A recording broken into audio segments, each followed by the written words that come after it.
प्राचीन समय की बात है। एक बार महात्मा बुद्ध उपदेश के क्रम में मगध प्रदेश की राजधानी श्रावस्ती के एक गांव में आए। उनके उपदेश का कार्यक्रम जब समाप्त हुआ तो उन्होंने लोगों को अत्यंत भयभीत देखा। लोग सूर्यास्त होते ही अपने अपने घरों की ओर तेजी से जाने लगे थे। महात्मा बुद्ध ने इस भय का कारण जानना चाहा।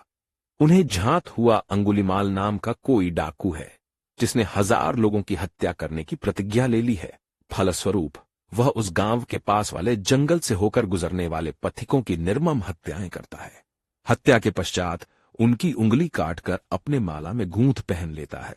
भगवान बुद्ध ने जब लोगों की चिंताएं सुनी, भय का कारण जाना तो उन्होंने उस जंगल से गुजरने का निश्चय किया। लोगों ने उन्हें भरपूर समझाने की कोशिशें की। महाराज, आप उस रास्ते मत जाइए, वह राक्षस आपकी भी हत्या कर देगा। लेकिन महात्मा बुद्ध नहीं माने। वह उसी रास्ते जंगल की तरफ चल पड़े। विभिन्न बौद्ध कथाओं और लोक कथाओं के अनुसार अंगुलीमाल एक ब्राह्मण पुत्र था। उसका नाम अहिंसक था। अपने अध्ययन काल में तक्षशिला विश्वविद्यालय का बहुत ही प्रतिभावान विद्यार्थी हुआ करता था, जिससे उसके कुछ सहपाठी उसके प्रति ईर्ष्यालु हो गए।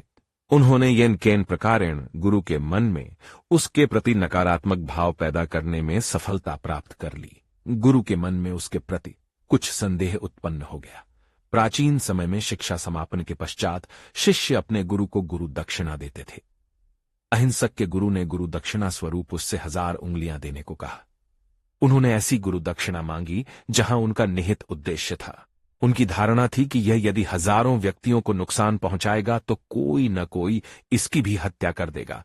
पहले तो अहिंसक ने लोगों से अनुरोध किया कि वह उसे उसके हाथ की अनामिका उंगली को काटने दे, पर सहजता से ऐसा नहीं होता। देख, हिंसा का रास्ता अपनाकर अहिंसक अंगुलीमाल बन गया। कई बार गलत मार्गदर्शन व्यक्ति के जीवन में अंधकार ले आता है।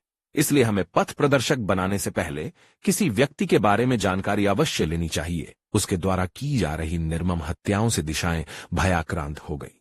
चहुदिस हाहाकार मचा गया। जनता त्राहिमाम करने लगी और तत्कालीन नरेश प्रसेनजित को उससे पार पाने का कोई रास्ता नहीं सूझ रहा था। भगवान बुद्ध जंगल के बीच से निकल रहे थे। तभी जंगल के सन्नाटे को चीरता हुआ एक कर्कश आवाज उनके कानों तक पहुंची। ठहर जा। भगवान बुद्ध ने बिना परवाह किए अपना चलना जारी रखा। एक अनोखी घटना घटी।